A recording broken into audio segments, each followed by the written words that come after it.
범죄와의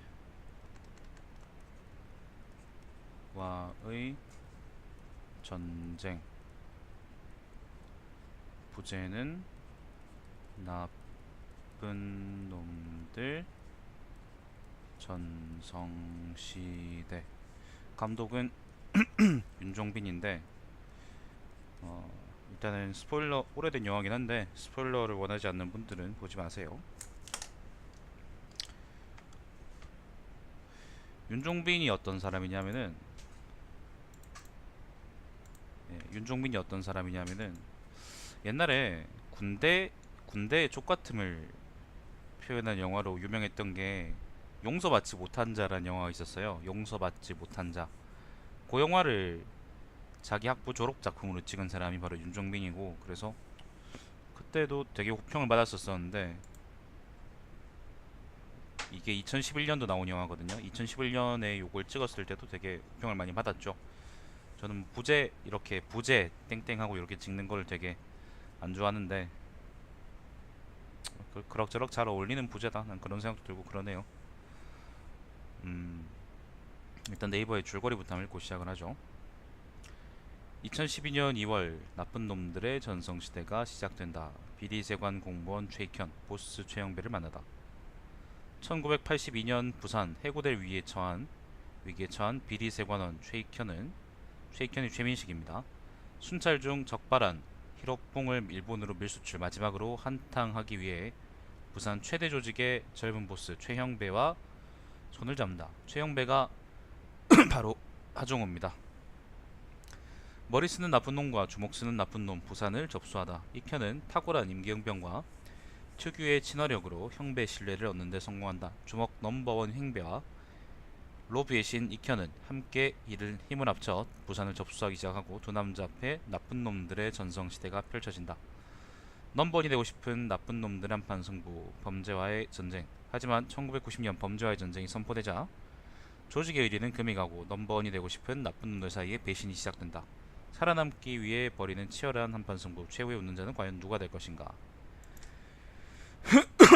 최후에는 최민식이 웃죠. 이게 뭐 일단 어떤 분들은 이제 이게 느와르인 줄 기대하고 봤다가 느와르가 아니라서 좀 많이 실망했다 그런 분들인데, 이 영화 분위기는 막 총 쏘고 폼 잡고 아니면 막 그 담배 태우면서 폼 잡고 그런 영화가 아닙니다. 그래서 우리가 일반적으로 생각하는 그런 느와르의 범주에 들어가지도 않고, 그렇다고 하기에는 이게 그리고 사회상을 풍자하고 그다음에 그걸 비꼬긴 하는데, 그렇다고 해서 이걸 또 블랙 코미디라고 볼 수 있냐는 거는 저는 잘 모르겠어요.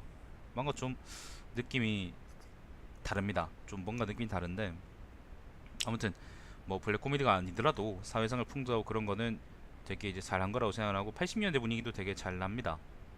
제가 90년대생인데, 그럼 내가 90년대생인데 80년대 분위기를 내가 어떻게 하느냐? 내가 보기에 촌스러우면 그게 80년대지 뭐. 내가 90년대니까. 되게 촌스럽습니다. 머리 모양, 특히 이제 배우들이 머리 모양이 90년대의 그런 느낌하고 좀 많이 달라요. 지금하고도 많이 다르고, 그 장발하고 이제 뭐 그렇게 다니는 걸 보면은 지금하고 좀 많이 다르다고 느낌을 많이 받을 겁니다.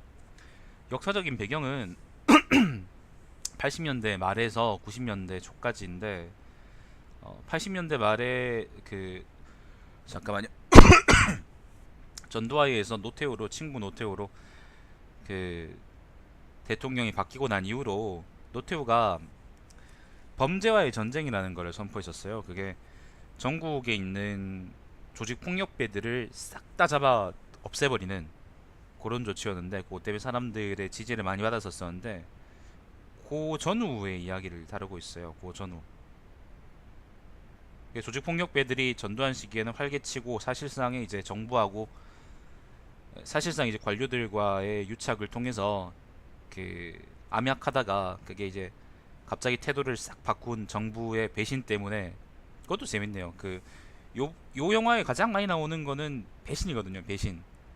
조직원에 대한 배신, 아니면 친구에 대한 배신, 동료에 대한 배신, 친척에 대한 배신은 나오나? 그리고 정부의 배신, 정부에 대한 배신, 뭐 이런 것들이 되게 이제 왔다 갔다 하면서 섞여 있는데, 생각해보면 이제 그때까지 조폭들하고의 유착관계에 있던 정부가 범죄와의 전쟁을 터트리고 나서 그 뭐예요, 조직들의 뒤를 치는 것도 일종의 배신이라 볼 수 있겠네요. 예. 방금 얘기하다가 생각이 났네. 결국 이제 그 배신 때문에 어 최익경과, 그러니까 최민식이라 그럴게요. 그냥 최민식과 이제 그 친구들은 전부 다 이제 일망타진 당해버리고, 그 과정에서 또 서로 배신하면서 검거되고 막 그런 것들이 이어집니다. 사법 거래라는 거죠. 예를 들면 이제 누구 잡게 해줄 테니까 나 좀 풀어주라, 아니면 감형해주라, 이제 그런 것들로 싹 다 이제 잡혀버리고, 결국에는 이제 관료들한테 줄을 잘 대고 뇌물 잘하고, 뇌물 잘 주고 로비 잘하던 최민식이, 영화 중에 최익현이 이제 승리자가 된다. 아들 레미도 검사로 키우고, 그걸 보여주는 그런 영화입니다. 이게 되게 괜찮아. 되게 이제 뭐 영화 내용 자체는 되게 재밌습니다. 영화 줄거리도 되게 재밌고 무르르듯 그냥 흘러갑니다. 이게 막히거나 아니면은 스토리상이 이게 뭐 좀 헷갈리냐 그런 거 없이 그냥 쭉쭉 흘러가고, 그래서 무난하게 잘 볼 수 있는 영화고, 폭력적인 장면이나 아니면 뭐 욕 같은 건 좀 잘 등장하는데, 예, 잘 나오긴 하는데, 근데 그게 뭐 애들이 요즘 쓰는 욕하고 비슷해서, 애들이 요즘 그 상상 이상 욕을 많이 하기 때문에 그런 거 비슷해서, 뭐 애들한테 이제 가족들하고 같이, 예, 5살 어린애들하고 같이 이제 집에서 오붓하게 보셔도 괜찮은 그런 영화라고 생각을 합니다. 걔들은 다 이미 이런 욕을 다 알고 있으니까요. 그리고 또 특이한 게, 부산이 배경이다 보니까 등장인물들이 전부 다 경상도 사투리를 씁니다. 전부 다 경상도 사투리를 쓰는데 딱 한 명만 빼고 경상도 사투리를 다 써요. 딱 한 명이 누구냐면, 마지막에 범죄와의 전쟁 터지고 나서 그 누구예요? 그 중앙정부에서 그 검사를 보내가지고, 검사들은 이제 중앙에서 보내는 거니까, 보내가지고 그 부산 지역의 뭐예요, 폭력들 조폭들을 다 잡아들이는 그런 역할을 맡은 곽도원이 서울 사투리를 씁니다. 자기 혼자 경상도 사투리 안 써요. 그래서 좀 아직 이질감 느껴지고, 그게 이제 중앙의 공권력이다 그런 느낌도 주는데, 근데 뭐 곽도원이 되게 정의로운 역할처럼 보이지만 사실은 그렇게 정의로운 역할이 아니에요. 이게 그 거의 후반까지 보면은 그 깡패들 잡아놓고 그 다음에 사법 처리하고 그런 정의로운 역할로 보이는데, 마지막에 그 최민식이하고 붙어 먹어가지고, 그 요착해가지고 그 로비해가지고 막 승진해가지고, 마지막에 보면은 서울 동부지검에 이제 청장까지 올라가는 것처럼 보여요. 뭐 정확히 직책은 알 수 없지만 아무튼 높은 자리까지 올라가는 것처럼 보이거든요. 그걸 보면은 사실 곽도원도 결국에는 부패한 개새끼다, 라는 거를 보여주는 신기한 영화죠. 전부 다 부패했습니다. 정의로운 새끼는 아무도 없습니다. 검사 새끼들은 뭐 원래 꼴같지 않은 놈들이니까. 근데 요 영화에서 일단 뭐 영화 내용이나 그런 건 제가 말씀드릴 거 없고, 재밌으니까 보세요. 재밌으니까 보시고. 근데 요 영화에서 이제 난 느낀 점이, 재밌는 점이 뭐냐면은, 옛날에, 그러니까 영화 중에 보면은 최민식이 로비를 할 때 어떻게 로비하냐면요, 자기 종친회를 통해서 로비를 해요.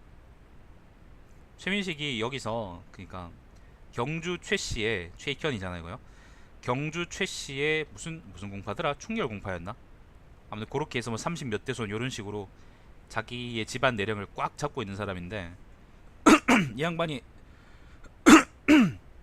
중간에 보면은 왜 종친회 있잖아요. 요즘은 거의 뭐 기능을 제대로 하는지 모르겠는데, 옛날엔 그게, 요즘 이제 보면은 뭐 상가 건물에, 오래된 건물에 보면은 무슨 종친회 그런 식으로 간판이 붙어 있는 경우가 많잖아요. 그런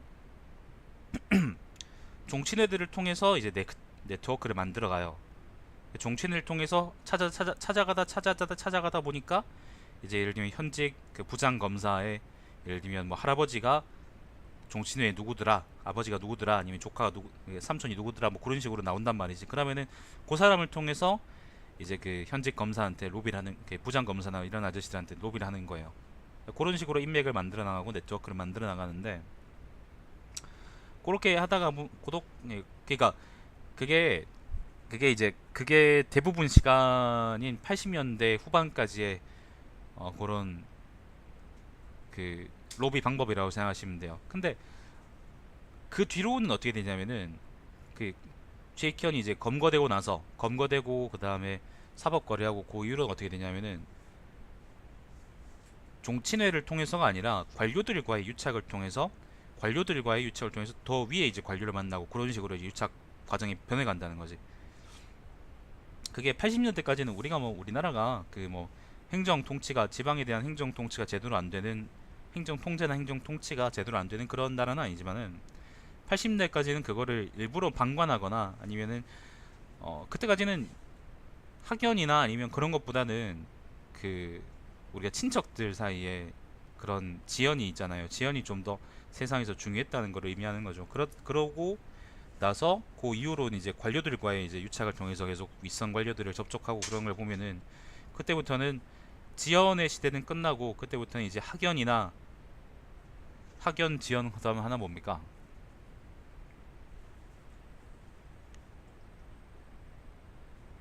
학연 지연하고 뭐지? 학연 지연하고 뭐죠? 하나가 뭐더라? 항상 기억이 안 나네. 학연지연 흡연인가? 학연 지연. 아 혈연. 미안합니다. 아까 그게 친척들이 지연이 아니죠. 혈연이죠. 죄송합니다. 혈연을 통해서 이제 80년대에는 그 사람들이 네트워크를 형성하고 있다가 그 이후에는 학연을 통해서 아니면 지연을 통해서 친구들을 통해서 아니면 학교를 통해서 그렇게 연결되고 네트워크를 만들더라는 거죠. 지금도 그렇잖아요. 지금은 친척들은 전혀 중요하지 않은데 사실 90년대까지만 해도 친척들이 되게 중요했거든요. 우리끼리 만나기도 하고 그다음에 뭐 그 뭐예요? 만나가지고 그 뭐예요? 제사도 지내고 그다음에 뭐 놀기도 하고 그랬단 말이지. 근데 그게 90년대 말부터 갑자기 그게 이제 점점 이제 어 서먹서먹해지기 시작하더니 지금은 이제 우리 집에서는 보지도 않는단 말이지. 외갓집은 친하니까 보는데 친가 쪽은 뭐 아예 보지도 않고 만나지도 않는단 말이죠. 적어도 이제 적어도 저희 학렬은 그런 걸 보면은 이제는 더 이상 혈연이 그렇게 중요한 건 아니고 지금은 어떻게 사람들의 네트워크 만들어지냐면은 어느 대학교 나왔니 아니면 어느 대학교 대학원 나왔니 아니면 어느 교수한테 지도받았니 아니면은 너 어디 소속이니 어느 조직 소속이니 예를 들면 그런 것들로 사람들이 이제 네트워크를 만든다는 거지. 예를 들면 어느 고등학교 나왔으면은 같이 뽑아주고 아니면은 서로 이제 끌어주고 밀어주고 유착하고 어느 대학교 나왔으면 또 서로 밀어주고 끌어주고 유착하고 그런 식으로 본질이 바뀌었을까요? 본질은 바뀌지 않았어요. 서로 이제 유착하고 더러운 관계라는 사실은 그렇게 변하지 않는 거죠. 결국엔 어떤 게 바뀌었냐면 네트워크를 만들어주는 접점이 바뀐 거죠. 옛날에는 친척들이었는데 지금은 친척이 아니라 이제 학교라는 거지. 학교는 아니면은 친구들, 학교를 통해서 만들어진 친구들 기반이라는 거지. 그때 관료 조직들이 80년대, 90년대 관료 조직들이 서서히 바뀌고 있다고는 하지만은 결국에는 큰 틀은 바뀌지 않고 지금까지 내려와가지고 양승대 같은 새끼는 재판 결과를 조작하려 하기도 하고 그 다음에 뭐 청와대에다가 알아서 슬슬 기면서 사법부의 장이라는 새끼가 예, 슬슬 기면서 이제 어떻게 할깝쇼 그렇게 이제 백과디 짓고 이제 백읽기도 하고 그러는데 그걸 보면은 그걸 보고 있으면은 과연 우리나라에서 말 그대로 정말 개천에 용난다는 게 의미가 있을까? 능력주의적으로 사람을 뽑는다고 하지만 결국 똑똑하고 시험 잘 치고 잘 외우고 그런 새끼들이 관료가 되면은 그 사람들이 잘 해나갈 수 있는 그러니까 일을 잘 처리한다고 얘기할 수 있을까? 똑똑한 놈들이 된다고 해서 그 사람들이 부정하고 부패하지 않는다고 우리가 보장할 수 있을까? 그렇지 않은 거거든요. 검찰 새끼들이 검찰 쓰레기들이 이제 자기 내부 조직에 대한 이제 개편이나 개혁에 대해서 이제 심하게 반발하고 그다음에 법원 사람들이 또 이제 자기 내부 조직에 대한 그거에 개혁이나 아니면은 그 뭐예요? 개혁이나 왜 오늘 단어가 생각이 안 나냐? 개혁이나 아니면 개선에 되게 반발해서 그 하고 그다음에 행정부 관료들이 고위 관료도 마찬가지고 그다음에 하위 관료도 마찬가지고 자기 조직과 자기 밥그릇에 이제 목을 매는 것들을 꼬라지를 보면 입법부도 마찬가지죠, 그죠? 그런 새끼들이 과연 과연 우리가 지금 제도를 그냥 그대로 유지한다고 해서 우리나라가 잘 유지될 수 있을 것이냐? 그건 아직 아니라는 거죠. 물론 아직까지도 향촌 사회에서는 그런 학연이나 아, 혈연하고 지연이 아직 중요시되는 경우도 있죠. 예를 들면 이제 신안군 같은 그런 곳들은 사람들끼리 숨겨주고 그 다음에 끌어주고 그 다음에 노예로 만들고 그렇게 하면서 사회가 유지되고 있잖아. 뭐 그런 거지. 그런 것들을 깨부수고 우리가 흔히 얘기하는 진정한 기회평등을 이룩하는 게 그게 정치 철학의 목적인 것처럼 이 영화에서 보여주는 그런 게 좀 많이 와닿을 수밖에 없어요, 사람들한테. 왜냐하면 사람들이 그 학연, 혈연, 지연의 피해자이고 동시에 이제 수혜자니까. 부동산이 없던 새끼가 부동산 종부세를 올린다 그러면 되게 좋아하던 사람들이 부동산이 생기니까 갑자기 정부에 적대적으로 변했다, 뭐 그런 것처럼. 어쩌겠습니까, 뭐.